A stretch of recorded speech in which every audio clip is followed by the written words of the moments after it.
Before it got addicted to versus films, Toho produced 4 solo kaiju adventures from 1954 to 1961. 3 of those kaiju would become international superstars, but this video is about the one who got left behind. Greetings kaiju fans, I'm the King of the Monsters, and today we're taking an updated look at the unbelievable Varan.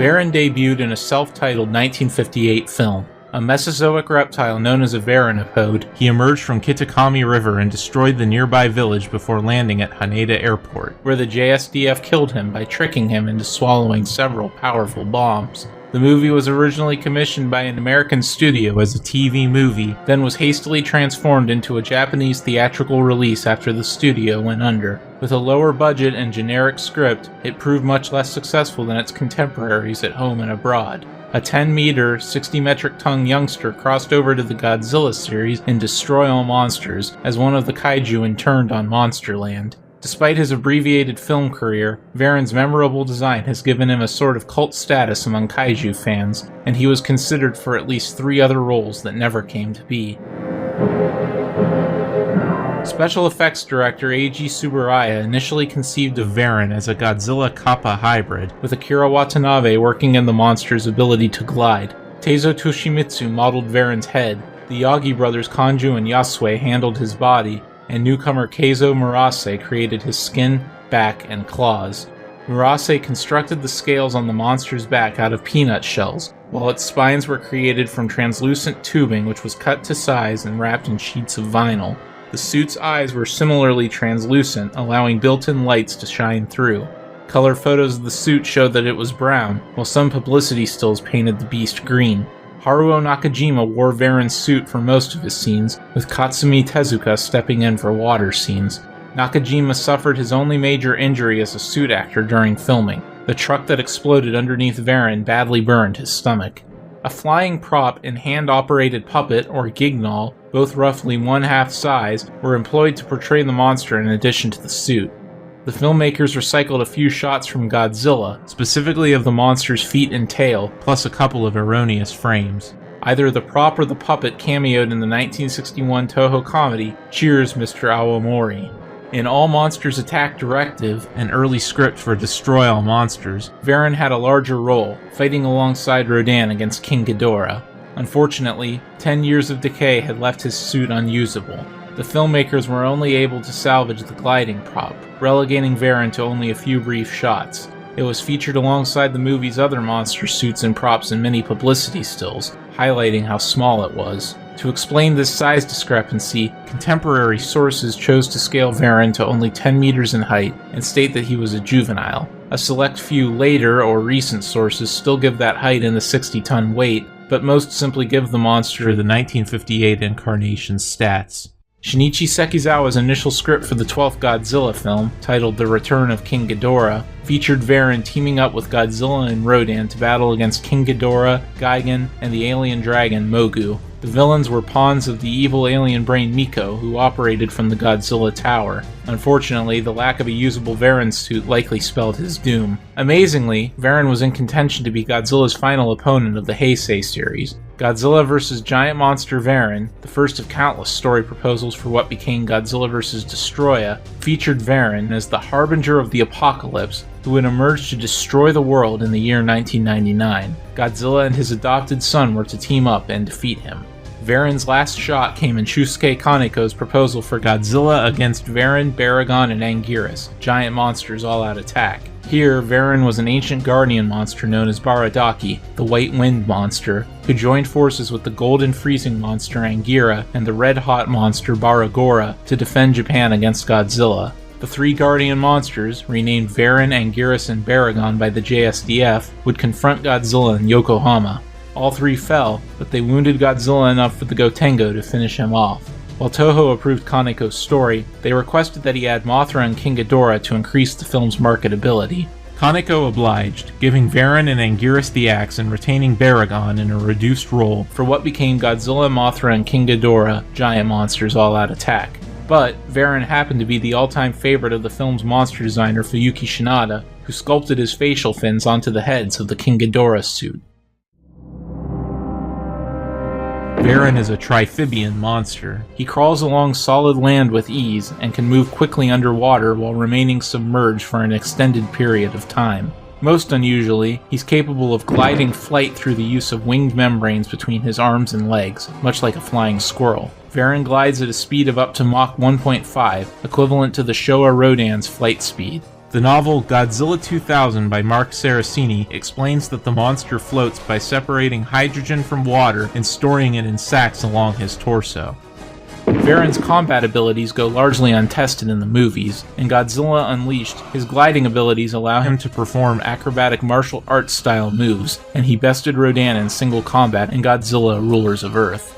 In Unleashed, Varan spits a pink sonic beam from his mouth, explained in the game's manual as an adaptation that allows him to communicate over vast distances. These waves can be weaponized to disrupt an opponent's sense of balance. He can also emit more concentrated blasts. Varan's hide is impervious to conventional weapons. Doctors Sugimoto and Majima propose that his durability comes not from the thickness of his skin, but its flexibility, which allows it to withstand impacts from projectiles and explosives. However, he was stunned when a truck full of Dr. Fujimura's explosives detonated beneath him, and was ultimately killed when they were set off inside him.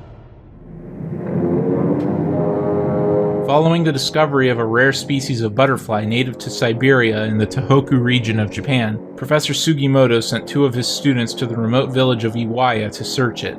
However, both men were killed in a landslide which locals attributed to the local mountain god, Baradagi. Yuriko Shinjo, a reporter and sister of one of the 2 deceased students, traveled to Iwaya with photographer Horiguchi and Kenji Ozaki, another of Sugimoto's pupils. When they arrived, they found many of the villagers and a local priest praying for Baradagi's mercy. The trio tried to explain that Baradagi was a mere superstition, but the villagers were too afraid to even follow after Gen, a young boy who wandered beyond the village's boundaries to chase after his dog.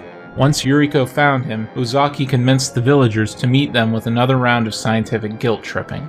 He was immediately proven wrong when a colossal reptile emerged from the nearby lake and rampaged through the village, killing the village elder as he attempted to placate him. Ozaki identified the creature as a Varanopode, a giant reptile that lived from the Triassic through Cretaceous periods. In the wake of the attack, the JSDF wasted no time forming a defense line around the lake and firing chemical shells into it with mortars. Varan rose from the lake once more, shrugging off their firepower.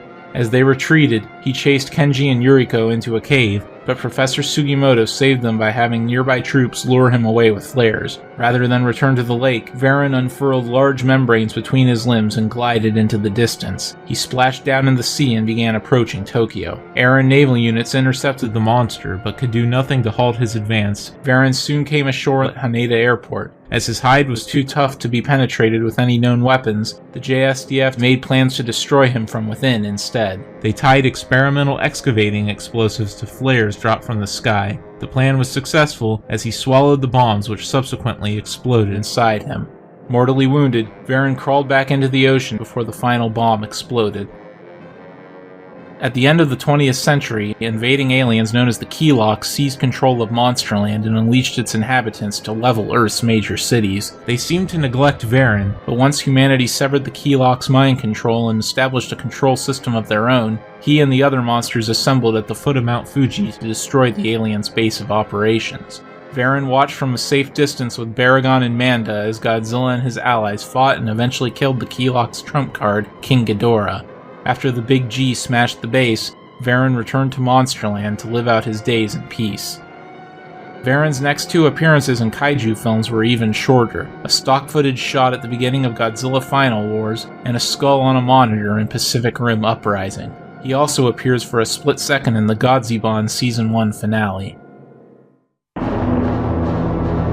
Dallas Productions and Corey Productions severely modified Varan for American consumption. Retitled Varan the Unbelievable for its 1962 release, nearly all of the Toho drama unit's footage was replaced with the misadventures of Commander James Bradley, who wakes up Varan while conducting chemical tests. Dallas and Corey spent what must have been half of their $5 budget on a prop claw for the scene where Varan corners the new characters in a cave. His name is strangely never spoken in the film, though the villagers call him Obake, a type of yokai. His Godzilla-like roar was replaced with some low hissing and growling as well. Before he worked on the Heisei Gamera trilogy, Kazunori Ito was fond of inserting kaiju references into his anime scripts. In the 1986 OVA, Prefectural Earth Defense Force, an undercover Colonel Baradagi explains that it's impossible for a teacher to meet her parents because they died eating a flare in Haneda. Cue a brief but lavish recreation of the ending of Varan. Varan's been featured in several video games, usually as part of a large cast. His most noteworthy roles are as a boss character in Godzilla Monster of Monsters, and as a playable fighter in Godzilla Unleashed for the Wii. He was snubbed by the recent Godzilla Defense Force mobile game, although his sprite exists in the game's files, unused. During the few glorious years when Random House had the Godzilla license, Varan was featured in 3 picture books, 2 children's novels, and the young adult novel Godzilla 2000. He also would have appeared in the aptly titled Godzilla and the Lost Continent, which Random House cancelled after the failure of the 1998 TriStar film. In Godzilla Monster Apocalypse, an individual designated Varan 2 appeared alongside Baragon 2 and Anguirus 4 in Los Angeles in 2030, after the 3 were attacked by Godzilla in the Pacific Ocean. Godzilla promptly destroyed all 3 monsters with a single blast of atomic breath. Author Renji Oki admitted that this scenario was inspired by Shusuke Kaneko's original concept for GMK. Varan's comic debut was in a manga adaptation of his movie. He had more luck in picture books than on the screen, popping up in several during the late 60s and early 70s, plus tie-in manga for Destroy All Monsters and All Monsters Attack. In 1990, the monster also appeared in the Godzilla comics Monster Warrior Godzilla story. 2 decades after that, Varan appeared in 3 comic series from IDW. In Godzilla Rulers of Earth, he burst out of a lake in China and proceeded to have quite the busy night, battling the military, Rodan, and Gaira. A later flashback showed that he appeared in ancient times. At some point, the Trilopods captured him and stored him in their hive, with one assuming his characteristics before facing Godzilla in LA. After King Caesar freed the monsters, Varan helped Zilla kill a Trilopod with Titanosaurus' traits, and even stood up to the colossal Megiddo. In Godzilla in Hell, a demonic version of Varan confronted Godzilla in an eternal ocean. In the final Godzilla comic published by IDW, Rage Across Time No. 5, Varan brawled with Godzilla, Anguirus, and Baragon in prehistoric times. Anguirus and the ongoing meteor strikes drove him off. Though he may well return in Season 2 of Godzibon, that wraps up Varan for now.